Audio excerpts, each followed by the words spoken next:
Assalamualaikum warahmatullahi wabarakatuh. Perkenalkan, kami dari Grup F akan mempresentasikan materi mengenai pengenalan manajemen keuangan serta analisis laporan keuangan.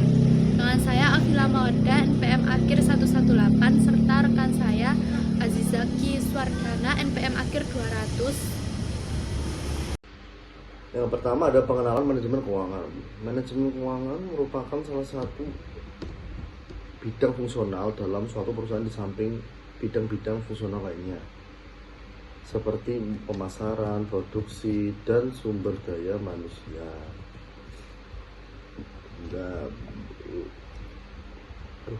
Sebagai salah satu bidang fungsional, manajemen keuangan pada dasarnya mempelajari ada 3 hal. Yang pertama adalah bagaimana suatu perusahaan memenuhi kebutuhan dananya dari berbagai alternatif sumber dana yang tersedia sehingga diperoleh untuk suatu kombinasi pembelanjaan dengan biaya yang minimal. Dan yang kedua ada bagaimana perusahaan menggunakan dana yang dimilikinya dalam bentuk investasi yang dinilai menguntungkan. Yang ketiga, yang terakhir itu ada bagaimana perusahaan mengatur penggunaan laba bersih, apakah dibayarkan sebagai dividen atau ditahan dalam perusahaan untuk diinvestasikan kembali. Selanjutnya ada fungsi keuangan. Secara spesifik, fungsi keuangan di antara perusahaan yang satu dengan perusahaan yang lain sangat bervariasi. Namun demikian, para pakar di bidang keuangan sepakat bahwa ada 3 fungsi keuangan yang pokok dan berkaitan dengan keputusan manajemen keuangan. Nah, yang pertama ada keputusan investasi. Keputusan investasi itu berkaitan dengan proses pemilihan satu atau lebih alternatif investasi yang dinilai menguntungkan dari sejumlah alternatif yang tersedia bagi perusahaan. Yang kedua ada keputusan pendanaan. Nah, itu berkaitan dengan proses pemilihan sumber dana yang dipakai untuk membelanja investasi yang direncanakan dari berbagai alternatif sumber dana yang tersedia sehingga diperoleh suatu kombinasi pembelanjaan yang paling efisien. Dan yang ketiga, yang terakhirnya ada keputusan dividen. Itu berkaitan dengan menentuan seberapa besar bagian laba setelah pajak yang diperoleh perusahaan akan dibagikan sebagai dividen kepada pemegang saham. Nah, selanjutnya adalah bentuk organisasi perusahaan. Ditinjau dari bentuk badan hukum suatu organisasi perusahaan dapat dibedakan menjadi 3 macam, yaitu yang pertama perusahaan perorangan atau bisa disebut sole proprietorship. Nah, itu adalah perusahaan perorangan adalah suatu perusahaan yang dimiliki oleh satu orang. Selanjutnya adalah persekutuan atau partnership. Nah, partnership adalah bentuk perusahaan perusahaan persekutuan hampir sama dengan perusahaan perorangan, kecuali ada dua orang atau lebih pemilik. Dan yang terakhir, yang ketiga, ada perusahaan perseroan atau corporation. Perseroan adalah bentuk organisasi bisnis yang penting terkait dengan ukuran perusahaan. Masing-masing bentuk organisasi perusahaan tersebut memiliki keunggulan dan kelemahan dalam kaitannya dengan usia perusahaan, kemampuan perusahaan dalam memperoleh dana dan pajak. Selanjutnya adalah tujuan perusahaan. Teori-teori di bidang keuangan memiliki satu fokus, yaitu bagaimana memaksimumkan kemakmuran pemegang saham atau pemilik perusahaan, atau bisa disebut will of the shareholder. Tujuan normatif ini dapat mewujudkan dengan memaksimumkan nilai pasar perusahaan atau market value of the firm. Untuk memahami manajemen keuangan dan implementasinya di suatu perusahaan adalah penting untuk memahami apa sesungguhnya yang menjadi tujuan perusahaan. Nah, selanjutnya adalah tanggung jawab manajer keuangan. Sejumlah bidang keputusan kunci yang bersifat strategis bagi perusahaan diantaranya meliputi yang pertama ada pemilihan produk dan pasar perusahaan, yang kedua strategi untuk penelitian, investasi, produksi, dan pemasaran, yang ketiga pemilihan, pelatihan, pengorganisasian, serta memotivasi eksekutif dan karyawan lainnya, yang keempat ada memperoleh dana dengan biaya yang seefisien mungkin, dan yang terakhir yang kelima melakukan penyesuaian terhadap keputusan tersebut dengan perubahan lingkungan. Manajer keuangan terlibat dan berinteraksi dengan keputusan tersebut. Adapun tugas pokok manajer keuangan berkaitan dengan keputusan tersebut adalah yaitu menganalisis. Yang pertama ada menganalisis aspek finansial dari semua keputusan. Yang kedua menentukan jumlah investasi yang mencapai penjualan yang diharapkan. Yang ketiga menentukan bagaimana memperoleh dana yang diperlukan guna membelanjai investasi yang direncanakan. Nah, yang terakhir, yang keempat, menganalisis laporan keuangan, yaitu ada neraca laporan laba perusahaan. Berikutnya adalah 10 prospek kerja manajemen keuangan. Yang pertama ada investment bank analyst equity, yang kedua private equity analyst, ketiga venture capital analyst, keempat corporate finance treasury, yang kelima marketing atau sales finance, yang keenam equity and security analyst, yang ketujuh ada broker dealer, yang kedelapan ada manajer reksadana, 9 analis kredit, dan yang terakhir adalah perencana keuangan. Terima kasih. Nah, selanjutnya yaitu pengenalan laporan keuangan. Stakeholders ini adalah seperti pemegang saham, pemegang obligasi, bankir, kreditur, supplier, karyawan, dan manajemen.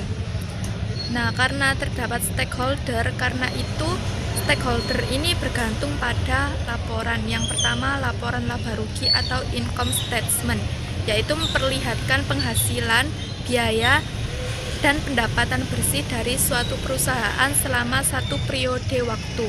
Yang kedua ada neraca atau balance sheet, di mana posisi keuangan perusahaan pada saat atau tanggal tertentu. Yang ketiga ada laporan arus kas. Dia memperlihatkan penerimaan kas dan pengeluaran kas perusahaan selama satu periode. Nah, lalu ada beberapa analisis rasio keuangan. Yang pertama ada leverage ratio, di mana dia mengukur berapa besar penggunaan utang dalam pembelanjaan perusahaan. Ada rumus yang pertama yaitu debt ratio sama dengan total debt dibagi total aset. Yang kedua ada time interest earned ratio, rumusnya ini EBIT dibagi interest. Lalu yang ketiga ada cash coverage ratio, rumusnya sama dengan EBIT ditambah depreciation dibagi interest. Lalu yang keempat ada long term debt to equity ratio. Ini dia rumusnya long term debt dibagi dengan equity. Nah, yang kedua ini ada likuidasi rasio, di mana dia mengukur kemampuan perusahaan untuk memenuhi kewajiban keuangan jangka pendek. Ini ada rumusnya. Rumus yang pertama yaitu current ratio, rumusnya itu current asset dibagi current liabilities. Yang kedua ada kick ratio atau asset test ratio, rumusnya ini current asset dikurangi inventory dibagi current liabilities. Yang ketiga ada cash ratio, rumusnya cash ditambah marketable securities dibagi current liabilities. Lalu ada juga activity ratio, di mana activity ratio ini mengukur efektivitas dan efisiensi perusahaan dalam mengelola aktiva perusahaan. Yang pertama ada rumus inventory turnover, di mana dia sales dibagi inventory. Yang kedua ada average days in inventory, rumusnya 360 dibagi inventory turnover. Yang ketiga ada receivable turnover, rumusnya ini sales dibagi receivable. Yang keempat days sales outstanding atau DSO, rumusnya 360 dibagi receivable turnover. Yang kelima fixed asset turnover, rumusnya sales dibagi total fixed asset. Yang keenam ada rumus total asset turnover, cara mencarinya sales dibagi total asset. Nah, lalu selanjutnya yaitu profitability ratio, di mana dia mengukur kemampuan perusahaan untuk menghasilkan laba dengan menggunakan sumber-sumber yang dimiliki oleh perusahaan. Sumbernya ini seperti aktiva, modal, serta penjualan.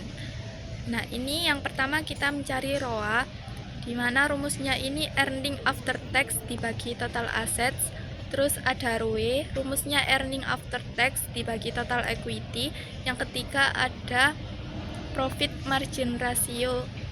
Nah, untuk mencari profit margin ratio ini kita harus mencari net profit margin, yaitu rumusnya seperti earning after tax dibagi sales. Yang kedua operating profit margin, ini rumusnya earning before interest and tax dibagi sales. Lalu ada gross profit margin, di mana rumusnya ini gross profit dibagi sales, serta ada basic earning power, di mana dia menggunakan earning before interest and tax dibagi total asset. Lalu yang terakhir ada perhitungan market value ratio, Dia terkait dengan penilaian kinerja saham perusahaan yang telah diperdagangkan di pasar modal atau go public. Ini cara mencarinya ada price earning ratio atau per, di mana rumusnya ini market price per share dibagi earning per share. Yang kedua ada dividend yield, rumusnya ini dividen per share dibagi market price per share. Yang ketiga ada dividend payout ratio atau DPR. Ini rumusnya dividen dibagi earning after tax. Yang keempat ini market to book ratio sama dengan market price per share dibagi dengan book value per. Nah, lalu selanjutnya yaitu cara menganalisis laporan keuangan. Ada 3 cara. Yang pertama, cross-section analysis, di mana dia memperbandingkan data laporan keuangan pada tahun yang sama antara satu perusahaan dengan perusahaan lain yang sejenis atau dengan rasio industri. Yang kedua ada time series analysis, di mana pendekatan yang menggunakan perbandingan rasio keuangan satu perusahaan dari waktu ke waktu. Yang terakhir yaitu common size dan DuPont identity, di mana dia ini seluruh item pada laporan laba rugi dibagi penjualan dan seluruh item pada neraca dibagi dengan total aktiva. Lalu dalam DuPont equation ini untuk mencari ROA dirumuskan dengan net profit margin dikali dengan total aset, sementara untuk turnover ROE sama dengan net profit margin dikali total aset turnover dikali dengan equity multiplier.